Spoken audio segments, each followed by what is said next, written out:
శ్రీకృష్ణ పరబ్రహ్మణే నమః.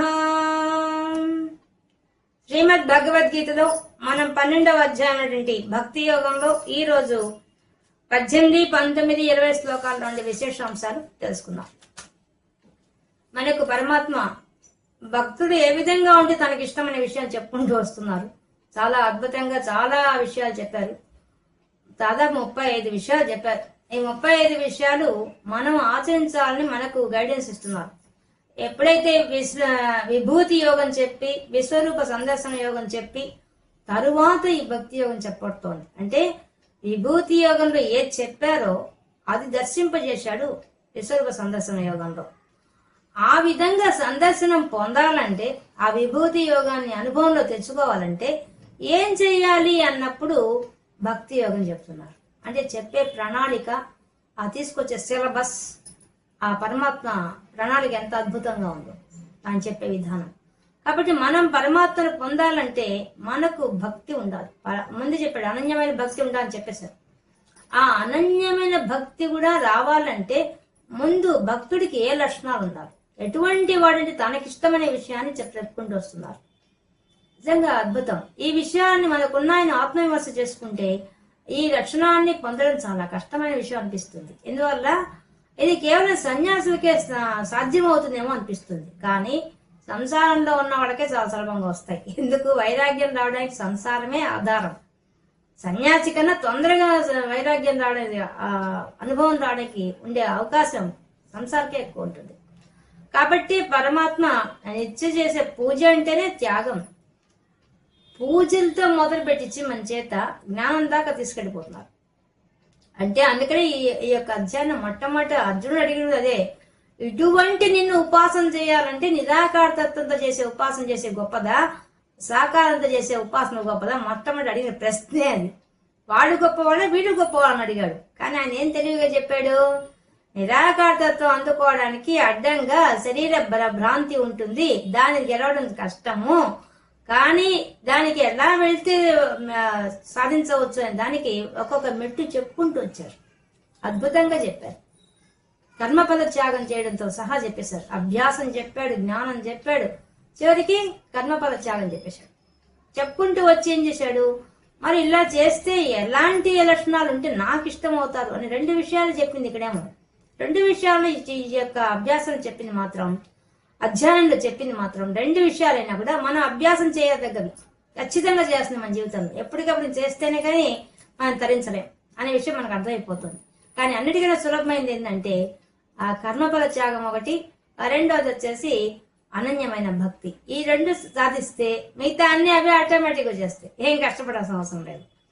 ఇప్పుడు మనకి 17వ 18వ శ్లోకం చెప్తుంది, శత్రువులైనా మిత్రులైనా సమానంగా చూడాలి, అది అవమానమైన గౌరవమైన రెండింటి సమానంగా చూడాలి.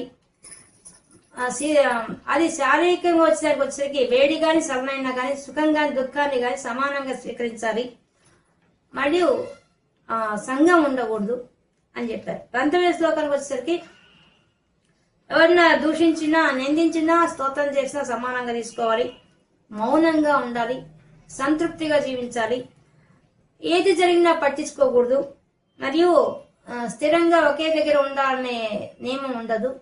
అజ్ఞాని అయిన వాడికి స్థిరమైన బుద్ధి ఉంటుంది, అటువంటి వాడి నా భక్తుడు అని చెప్పేశాడు. చివరిగా 20వ శ్లోకం వచ్చేసరికి ఆయన మొత్తం కలిపి కంక్లూషన్ ఇచ్చేశారు.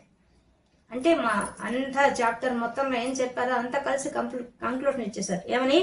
ఎవరైతే ఇప్పుడు నేను చెప్పిన ఈ లక్షణాలన్నింటినీ కూడా ఉపాసన చేస్తారో, సమగ్రంగా పట్టుకొని నన్నే అనన్యమైన ప్రేమతో నా శ్రద్ధతో నన్నే దిక్కను నమ్మి ఎవరైతే ఆశ్రయిస్తారో అలాంటి వాళ్ళే నాకు నిజమైన భక్తులు, వాళ్ళే నాకు ఇష్టం అని చెప్పి డిక్లేర్ చేశారు పరమాత్మ. అద్భుతంగా చెప్పారు.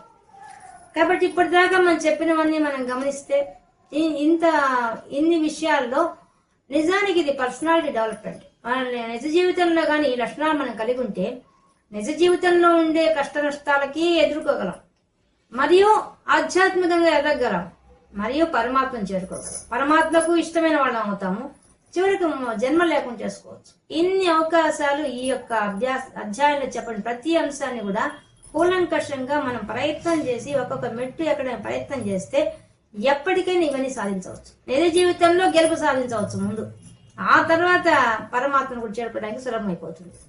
అదే విషయాన్ని ఇక్కడ మనకి స్పష్టంగా చెప్తుంది. అలా భక్తులు ఎంతో మంది ఇటువంటి లక్షణాలు కలిగి వాళ్ళు జీవించారు. మనం ఏకనాథుడి కథ చెప్పుకున్నాం కదా, ఆయన అలా జీవించాడు కదా. అలా ఒక్కొక్కరు ఒక్కొక్క జ్ఞానదేవుడి గురించి చెప్పుకున్నాం, ఆయన అలాంటివి సాధించేశాడు. అలాగే భక్త తుకారాం, సక్కుబాయి, మీరాబాయి, అన్నమయ్య, త్యాగరాజు, వీరంతా మన ఊరికే మన చుట్టూ తెలిసిన వాళ్ళ గురించి చెప్తున్నాం, కానీ తెలియకుండా ఉన్న భక్తులు ఎంతో మంది ఉన్నారు. వాళ్ళందరూ కూడా ఇటువంటి విజయాలు సాధించేశారు. ఇవన్నీ తమ జీవితంలో అలవాటు చేసేసుకున్నారు. వాళ్ళు మనకన్నా ఎక్కువ కష్టపడ్డారు, కానీ కష్టపడ్డా వాళ్ళు సాధించారు. అది గొప్పతనం. కాబట్టి 18వ శ్లోకం. సమశత్రౌ చ మిత్రే చ తథా మానవమానయోః శీతోష్ణ సుఖ దుఃఖేషు సమసంగ వివర్జితః. సమశత్రౌ చ మిత్రౌ చ, శత్రువులతో గాని మిత్రులతో గాని సమానం ఉండాలట. ఇది సాధ్యమవుతుందా? మనం రోజు చూస్తాం, చిన్న చిన్న విషయాలకే శత్రుత్వం ఎందుకు వస్తుంది అసలు? వాడు ఒకరు అనుకున్నది జరగకపోతే వాడు కోపం వస్తుంది. ఎవరికైనా సహజం అది.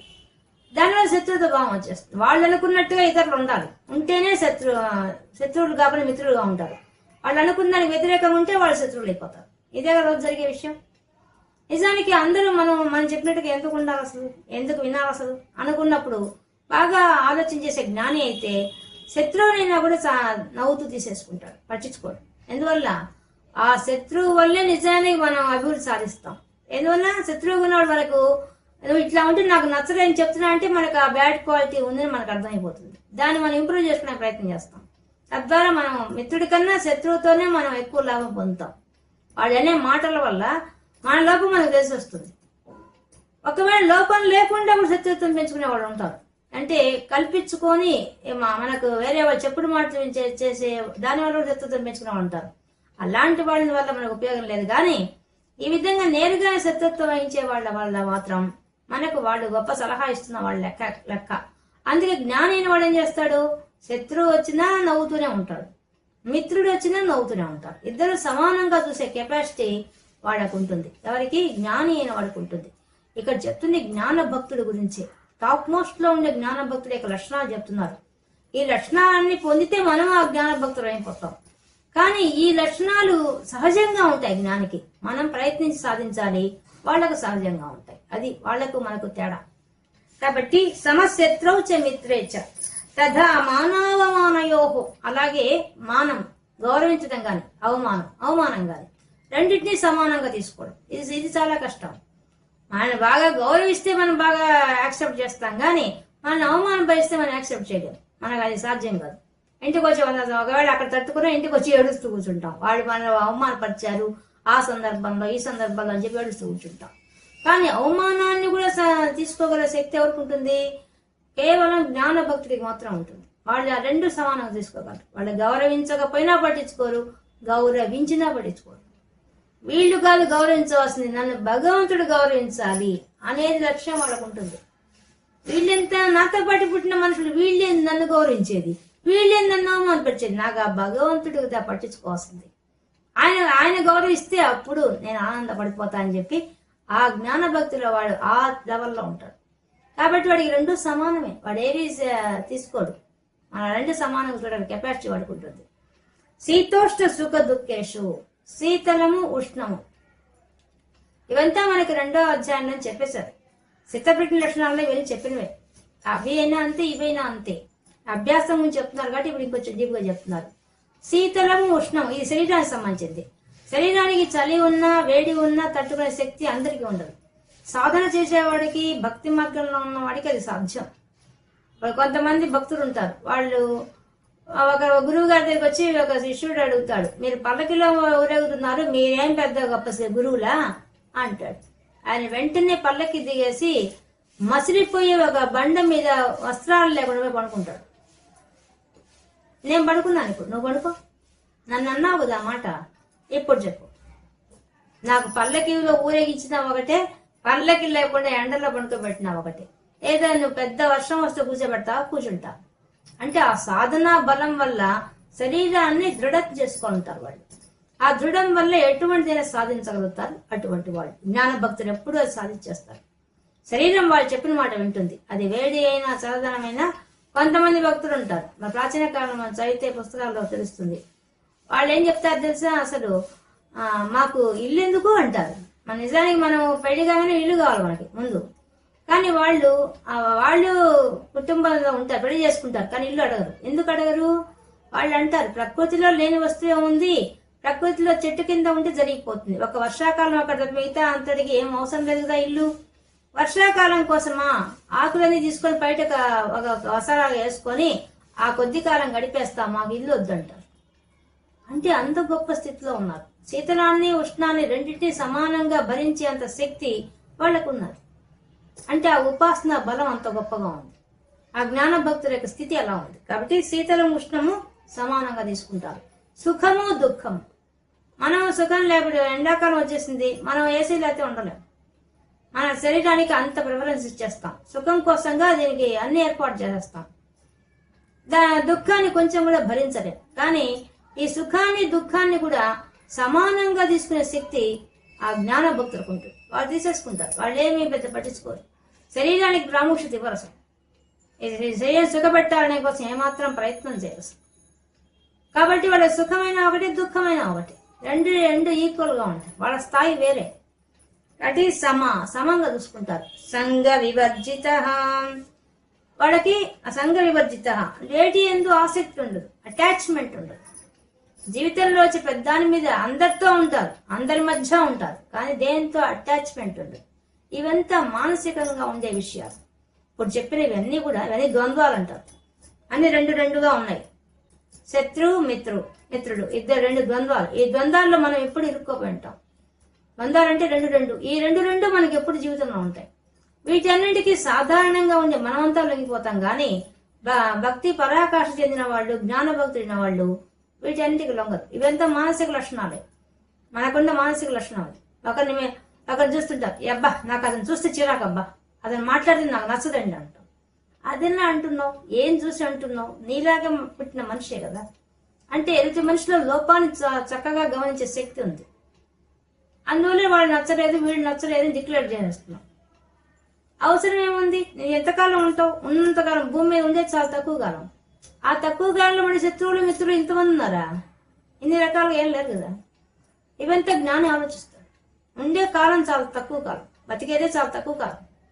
ఆ ఉన్న కాలాన్ని వినియోగించుకోవడం. దాని మధ్యలో అందరూ వస్తూ పోతుంటారు జీవితంలో. వాళ్ళు శత్రువులని మిత్రులని జ్ఞాని అనుకోడు. వాళ్ళు అనుకోవచ్చు ఇతని శత్రువు అని, వీళ్ళు అనుకోరు. ఇప్పుడు మన రామానుజాచార్యులు గారి చేత చూస్తే ఆయన చదువుకోవడానికి కోసంగా మంచి గురువు కోసం వెతికి చేస్తాడు శిష్యుడిగా. కానీ గురువు కన్నా ఈయనకు జ్ఞానం ఉంటుంది. తన ఊర్లో ఉండే అందరి గురువులను ఆశ్రయిస్తాడు. వాళ్ళందరికన్నా ఈయన తొందరగా, వాళ్ళు ఎప్పుడో సంవత్సరాల తరబడి నేర్చుకునే విషయాన్ని ఆయన 10 రోజుల్లోనే ఆ జ్ఞానం సంపాదించేస్తాడు. అప్పుడు ఆ గురువులు, మేము సరిపోము, నీకు మంచి గురువు సరిపోమని చెప్తారు. పాపం వెతుక్కుంటూ తన ఉన్న ఊరు వదిలిపెట్టి వేరే ఊరికి వెళ్ళి మరి గురువు దగ్గర చెప్తాడు. ఆ గురువు జ్ఞానం ఉంది, కానీ ఆయన కన్నా ఈయనకి ఎక్కువ జ్ఞానం ఉంది. అప్పుడు ఆయన గురువు గారికి చాలా బాధ అనిపిస్తుంది. నాకంటే శిష్యుడైన ఇంత గొప్పగా ఉండేది అని ఆయనకు అసూయ వచ్చేస్తుంది. జ్ఞానం లేదానికి, ఈయనకి జ్ఞానం ఉంది. రామానుజాచార్యులకు జ్ఞానం ఉంది. కాబట్టి ఆ గురువుని ఆయన ఎన్నిసార్లు పైన విష్ణు భక్తుడు రామానుజాచార్యులు, ఆయన శివభక్తుడు. విష్ణుమూర్తిని వెక్కిరిస్తూ అనేక రకాలుగా మాట్లాడతాడు. పాపం అసహించుకుంటే రకంగా మాట్లాడతాడు విష్ణుమూర్తి గురించి. ఈయన కళ్ళ నీళ్లు కారిపోతాయి. గురువు గారిని ఏమీ అనలేడు, కానీ ఆయన చెప్పింది తప్పని తెలుస్తుంటుంది. కొన్ని దగ్గర అయితే మరీ ఘోరంగా శ్లోకాలు చెప్పి శ్లోకాలకు అర్థం వెడర్థంగా చెప్తాడు ఆయన. అప్పుడు ఆయన తీసి చెప్తాడు, దీనికి అర్థం అది కాదు. మరి ఆయన కళ్ళనే పోల్చాడు, విష్ణుమూర్తి కళ్ళు పోల్చేటప్పుడు కోతి యొక్క పృష్ఠభాగం అని చెప్తాడు ఆ గురువు గారు.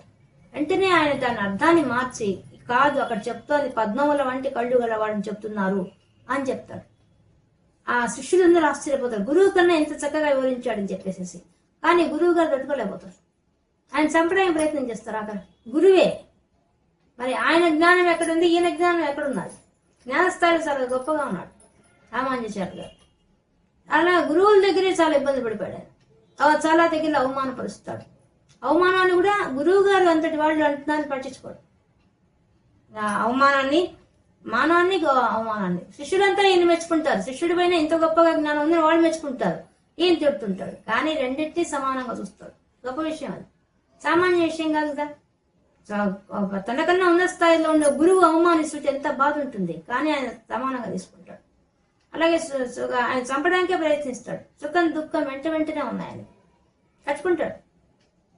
మరి శీతోష్ణ గాలికి ఎండకు వానకు తట్టుకుంటాడు. చిన్న వయసుకే బాధ్యత పడుతుంది, ఇంట్లో బాధ్యత అంతా ఆయనకు వచ్చేస్తుంది. తండ్రి చిన్న వయసుకు చనిపోతాడు. ఆయన 16 ఏళ్లకే పెళ్లి అయిపోతుంది. పెళ్లి అయిపోయిన తర్వాత తండ్రి చనిపోతాడు. ఇంకా తన భార్య, 2 చెల్లెళ్ళు, తల్లిని అందరినీ ఆయనే పోషించాలి. ఒక పక్క ఇంటి బాధ్యత, ఇంకో పక్క ఆయనకు ఆరాటం ఎంత అయింది, వేదాంతం గురించి తెలుసుకోవాలి, బ్రహ్మజ్ఞానం పొందాలని ఆయన ఆరాటం. దానికోసంగా గురువులు వెంట పడతాడు. ఒక పక్క ఇంటి పోషణ చూసుకుంటూ ఇంకో పక్క ఆ అన్వేషణ మొదలు పెడతాడు. ఎంత కష్టమైన విషయం, కత్తిమిస్తాం అది. ఇంట్లో అందరికీ సక్రమంగా అన్ని జరగాలి, మళ్ళీ బ్రహ్మజ్ఞానం కోసం ప్రయత్నం చేయాలి. ఎంత కష్టం అది, కానీ ఆయన సాధించాడు. కాబట్టి అన్నిటికీ సంఘ వివర్జిత, మనసులో అన్ని తీసుకోలేదు. అది సంఘ వివర్జిత అంటే అన్ని మనసులో తీసుకోలేదు. గురువు గారు అవమానిస్తున్నాడు, మనసులో తీసుకోలేదు. ఇంట్లో సమస్యలు ఉన్నాయి, మనసులో తీసుకోలేదు. పైన ఆయన భార్య ఆయనకి వ్యతిరేకి, ప్రతి విషయానికి వ్యతిరేకి, దాన్ని కూడా మనసులో తీసుకోలేదు ఆయన. గొప్ప విషయం అది. ఎంత జీవిత పోరాటం అది. అందరూ సహకరించి అన్ని ఉంటేనే జరగడం కష్టం. ఇంట్లో అంతా వ్యతిరేకం. ఈయన వేదాంత చర్చలో పోతే ఎవరు ఒప్పుకుంటారు? ఇంట్లో సంసార బాధ్యత భరించకుండా. కానీ దాన్ని కూడా జయించాడు, పట్టించుకోలేదు. సంఘ వివర్జిత, దాంతో అటాచ్మెంట్ పెంచుకోలేదు, విడిగా పోయాడు, హాయిగా జీవించేశాడు, విజయం సాధించేశాడు. అలాంటి ఎంతో మంది ఉన్నారు భక్తులు. కాబట్టి మానసికమైనది, శారీరకమైనది 2 ద్వంద్వాలు చెప్పుకుంటూ వచ్చారు ఈ శ్లోకంలో. ఈ ద్వంద్వాల్లో కూడా శీతోష్ణ అనేది అందరికీ మనకు కష్టమైంది. శరీరం సహకరించదు కదా. కానీ జ్ఞాని అయిన వాడు శరీర భ్రాంతి ఉండదు, శరీరం నేను అనేది ఉండదు, కాబట్టి వాళ్ళు సాధించగలుగుతారు. అందుకే ఇంతకుముందు మనం చెప్పేశాడు పరమాత్మ, ఎవడైతే దేహ భ్రాంతి వదులుతాడో వాడు నిరాకారతత్వాన్ని అందుకుంటాడు. నిరాకారతత్వం వెళ్లే వాళ్ళే అది సాధించగలుగుతారు. కాబట్టి మనకి ఇక్కడ మానసిక పరిస్థితి, శారీరక వయసు 2 చెప్పారు ఈ శ్లోకంలో. అది కూడా ద్వంద్వాలు చెప్పారు. మళ్ళీ 19వ శ్లోకంలో తుల్య నిందాస్తుతిర్మౌని సంతుష్టో ఏన కేనచిత్ అనికేత స్థిరమతి భక్తిమాన్ మే ప్రియో నరః. ఏ మానవుడైతే తుల్య నిందాస్తుతిర్మౌని, తుల్య నిందలు వేస్తే కూడా, నిందలు వేస్తే భరించడం చాలా కష్టం. వాళ్ళకి లేని దాన్ని తీసుకొచ్చి వీళ్ళకి ఉంది అని చెప్తే ఎంత కష్టం. అది కూడా వేస్తారు. అలాంటి వాళ్ళు ఉంటారు. తుల్య నింద స్తుతిర్మౌని, స్తోత్రం చేసినా సరే, నిందించినా సరే, రెండింటిని తుల్య సమానంగా తీసుకుంటారు. జ్ఞాన భక్తులు ఎప్పుడు 2 ఒకటే వాళ్ళకి. ఎన్నో మన ఆదిశంకరాచార్య గురించి చూసాం కదా, కృష్ణ పరమాత్మని చూసాం కదా. ఆయన జీవితంలో కూడా అందరూ కృష్ణ పరమాత్మ కాలంలో ఉన్నవాడు కూడా ఆయన నిందించారు. మా భక్తులుగా ఉన్నవాళ్ళు ఎక్కువ మందిగా ఉంటే మిగతా విమర్శించేవాళ్ళు విమర్శించారు, దాన్ని ఏం పట్టించుకోలేదు ఆయన. అలాగే రాముడు అంతే, రాముడి కాలంలో రాముడు అంతటి వాడిని సీతను అడవికి పంపించని చెప్పి ఆయన కూడా దూషించారు. ఆయన పట్టించుకోలేదు. కానీ నిందాస్తుతి 2 ఉంటాయి. రెండింటినీ సమానంగా చూసే శక్తి వాళ్లకు, జ్ఞాన భక్తులకు మాత్రం ఉంటుంది. మౌనంగా ఉండడం నోరు మూసుకోవడం కాదు, మనసులో వచ్చే ఆలోచనను ఆట కట్టించాలి. మనసులో వచ్చే ఆలోచనలు ఎన్ని ఉంటాయి? కొన్ని కోట్ల ఆలోచన చేస్తాం ఒక రోజుకి. కాబట్టి అవన్నింటినీ భగవంతుడికి తిప్పాలంటే సామాన్య విషయం కాదు. అది సాధిస్తారు భక్తులైన వాళ్ళు. సంతుష్టో, అన్నిటికన్నా సంతృప్తిగా జీవిస్తారు. ఉన్న దాంట్లో సంతృప్తిగా జీవిస్తారు. అది చాలా కష్టం. అంటే ఏదో కొరత ఉన్నట్టుగా జీవిస్తుంటారు అన్ని ఉన్నవాళ్ళు కూడా. కానీ జ్ఞాన భక్తులైన వాడు ఏది కొద్దిగా ఉన్నా కూడా దీంతో చాలు ఈ జీవితం అనుకొని తృప్తిగా జీవిస్తారు. అది సంతుష్టం. ఏనకేనచిత్, ఏది జరిగినా పట్టించుకోడు. జ్ఞానభక్తులైన వాడు ఏది జరిగినా పట్టించుకోడు. ఎందుకు? అదంతా సహజమే వెళ్తాను జీవితంలో అని పట్టించుకోడు, వదిలేస్తాడు. అనికేత అంటే ఎక్కడ ఉండాలి, ఇల్లు ఉండాలని కోరుకోరు. అది గొప్ప విషయం. మనకి ఇల్లు పొద్దున్నుంచి ఇల్లు కావాలని కోరుకుంటాం. జ్ఞానభక్తులు అవేం కోరుకోరు. ఎందుకు? అవన్నీ శాస్త్రం కాని వాళ్ళకి తెలుసు. మన వెంట ఇల్లు రాదని తెలుసు వాళ్ళకి. వాళ్ళు ఎలా భావిస్తారంటే, జ్ఞాన భక్తులు మనం ఇప్పుడు ఒక ఊరికి పోయి ఒక లాడ్జ్ రూమ్ బుక్ చేసుకున్నాం అనుకోండి, ఆ లాడ్జి మంది కాదని మన భావం మనకుంటుంది. ఈ లాడ్జ్ లో మనం ఎక్కువ కాలం ఉండమని చెప్పి ఈ రూమ్ కి రెంట్ కడుతున్నాము, మనం ఎంతసేపు ఉంటామో, ఎన్ని గంటలు టైం ఇచ్చారో అన్ని గంటలు దాటితే మనం ఉండడానికి వీల్లేదు. అలాగే ఈ జీవితం అనే దాన్ని కూడా అట్లా భావిస్తాడు జ్ఞాని. ఏం భావిస్తాడు? ఈ శరీరం ఇవ్వబడింది, ఈ శరీరం కూడా అట్లే భావిస్తాడు. శరీరాన్ని కూడా ఒక ఇల్లుగా భావిస్తాడు. ఈ శరీరంలో ఈ జీవుడు మరణించే వరకే ఉంటాడు, ఇది శాస్త్రం కాదు. ఇక్కడ కట్టుకున్న ఇల్లు అంతకన్నా శాస్త్రం కాదు నిర్ణయించుకుంటాడు జ్ఞానభక్తుడు. కాబట్టి తన ఇంటి మీద వ్యామోహం ఉండదు, తన ఒంటి మీద కూడా వ్యామోహం ఉండదు, రెండూ ఉండదు జ్ఞానభక్తుడికి. వాడు దాన్ని దాటిపోయి ఉంటాడు. కాబట్టి ఆ నికేతనం ఉంటే ఉండే ప్లేస్ మీద నిశ్చితంగా ఇదే ఇల్లు ఉండాలని ఏమి వాడికి ఏం ఆశలు ఉండవు. స్థిరమతి, స్థిరంగా బుద్ధి ఉంటుంది, ఎప్పటికీ ఒకే రకంగా ఆలోచిస్తాడు. ఒకే రకంగా అంటే భగవతుడి భక్తిలో, మిగతా వాటిలో కాదు. తన బుద్ధిలో నిలకడ సాధించేస్తాడు, జ్ఞానస్థితి వెళ్ళిపోతాడు. చుట్టూ అన్ని పరిస్థితులు ఉన్నా కూడా వాడి జ్ఞానాన్ని ప్రపంచ విషయాలు పెట్టకుండా పరమాత్మ తిప్పగలుగుతాడు. అంత గొప్ప స్థితి వాడికి ఉంటుంది. భక్తిమాన్ మే ప్రియో నరహ మే, నాకు అటువంటి భక్తుడే, అటువంటి నరుడే ప్రియో, నాకు ఇష్టమైన వాడు. ఈ లక్షణం, ఈ ద్వంద్వాలకు అతీతంగా ఎవరైతే ఉంటాడో వాడే నాకు ఇష్టమైన వాడని చెప్పి పరమాత్మని సులభంగా చెప్పేశాడు 2 శ్లోకాల్లో. ఇంక 20 శ్లోకం. ఏతు ధర్మ్యామృతం ఇదం యథోక్తం పర్యుపాసతే శ్రద్ధానా మత్పరమాః భక్తాస్తేతీవ మే ప్రియాః. ఏతు ధర్మ్యామ్యతం, ఏదైతే ఇప్పటిదాకా చెప్పాము, ఏ లక్షణాలు చెప్పాడినా, అద్వేష్ట సర్వభూత అని చెప్పుకుంటూ వచ్చాడు. ఇన్ని లక్షణాలు, 35 లక్షణాలు చెప్పాడు ఇప్పటికి. ఈ 35 లక్షణాలతో ధర్మామృతం ఇదం, ఇది ఎటువంటిది? ధర్మం, నడవడిక. మనం ధర్మంగా ఎలా జీవించాలి, ప్రపంచంలో ఉన్నంత వరకు ఎలా జీవించాలి, పరమాత్మది ఇష్టంగా ఉండడానికి ప్రపంచంలో ఎలా ఉండాలని చెప్పడానికి ఈయన చెప్పబడ్డాయి. అవి కూడా అమృతం.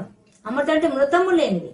ఎవరైతే పాటిస్తాడో వాడికి మృతం లేదు. ఇదం, ఇటువంటి మరణాస్థితి లేకుండా చేసినట్టు వీటన్నిటిని ఎవరైతే పొందుతారో, యథోక్తం, ఏదైతే నేను చెప్పబడిందో, ఇప్పటిదాకా నేనేం చెప్పాను అవన్నీ కూడా పర్యుపాసతే, ఎవరైతే సమగ్రంగా ఖచ్చితంగా ఉపాసిస్తారో, ఇప్పుడు నేను చెప్పిన లక్షణాన్ని ఆపాదించుకొని అభ్యాసం చేస్తారో, అది కూడా శ్రద్ధతో చేయాలి, ఏకాగ్రతతో చేయాలి. ఈ శ్రద్ధ అనే పదం, ఈ మత్పరమా పదం, ఈ రెండు చాలా దగ్గర వచ్చాయి మనకి. అనన్యమైన భక్తి, 3 పదాలు వస్తూనే ఉన్నాయి. అంటే అర్థమైంది, ఈ 3 పనులు ఖచ్చితంగా ఆచరించాలని అర్థం. కాబట్టి శ్రద్ధ, ఏకాగ్రతమైన బుద్ధి పెట్టుకొని వీటన్నిటిని ఆచరించాలి. మరియు మత్పరమాహ, నన్నే లక్ష్యంగా భావించాలి. అటువంటి భక్తాస్తే, అటువంటి భక్తులు నాకు అత్యంత ప్రియులు. నాకు అత్యంత ప్రియమైన వాళ్ళు ఎవరంటే, ఇప్పుడు చెప్పిన ఈ 35 లక్షణాలు ఎవరు పొందుతారో, ఎవరు ఆచరిస్తారో, వాటిని శ్రద్ధగా ఏకాగ్రత చేస్తారో, అలాంటి వాళ్లే ఈ ప్రాక్టీస్ చేసిన వాళ్ళు ఎవరైతే ఉంటారో వాళ్ళందరూ కూడా నాకు ఇష్టమైన వాళ్ళు. మరియు వాళ్ళు ఈ అమృతత్వాన్ని పొందుతారు, మోక్షం పొందుతారు. మృతము లేకుండా ఉండే, మళ్ళీ పుట్టడం సావడం అనే చక్రం తిరగకుండా వాళ్ళు అంత గొప్ప స్థితికి వెళ్తారని చెప్పారు పరమాత్మ. ఇప్పటిదాకా మనకు 35 అంశాలు చెప్పాడు పరమాత్మ. అవే చూద్దాం. ఏ ప్రాణిని ద్వేషించకుండా ఉంటా, మొదటి చెప్పింది అద్వేష్ట సర్వభూతానం. మైత్రి, కరుణ, మమత్వం లేకుండా, అహంకారం లేకుండా, సుఖ దుఃఖం లేని సమత్వం, ఓర్పు, నిత్య సంతుష్టి, మనోనిగ్రహం, దృఢ నిశ్చయం, మనోబుద్ధులను భగవంతులకు సమర్పించుట, లోకము వల్ల తాను గాని తన వల్ల లోకము గాని భయపడకుండా ఉండుట, హర్షము, క్రోధము, భయము లేకుండా, దేని యందును అపేక్ష లేకుండుట, శుచిత్వం కలిగి ఉండుట, కార్య సామర్థ్యము, తటస్థత్వము, మనోవ్యాకులత్వం లేకుంట, సర్వకర్మ పరిత్యాగము, హర్షము లేకుండుట, ద్వేషము లేకుండుట, శోకము లేకుండుట, కోరిక లేకుండుట, శుభాశుభ పరిత్యాగము, శత్రుమిత్రుల యందు సమత్వము, మానవమానుల యందు సమభావం కలిగి ఉంట, శీతోష్టములందు సమత్వం కలిగి ఉండుట, సుఖ దుఃఖములందు సమభావం కలిగి ఉండుట, సంఘ వివర్జితంగా ఉండడం, నిందాసుతులందు సమత్వము, మౌనము, దొరికిన దాంతో సంతృప్తి చెందడం, నివాసమందు అభిమానం లేకుండుట, స్థిర బుద్ధి కలిగి ఉంట, భగవంతుని యందు భక్తి కలిగి ఉంట. ఎన్ని లక్షణాలు చెప్పాడు ఇప్పటిదాకా, 35 లక్షణాలు చెప్పాడు. అవన్నీ కలిపి మనం చేయడానికి అన్నిటికన్నా ముఖ్యమైనది అనన్యమైన భక్తి. భక్తితో పాటు కర్మఫల త్యాగం, ఈ 2 మొదలు పెడితే అదే మనకు ముందు చెప్తున్నాడు. ముందు సత్కర్మలే చేస్తూ పోవాలి. దాన్ని నిష్కామంగా చేయాలి.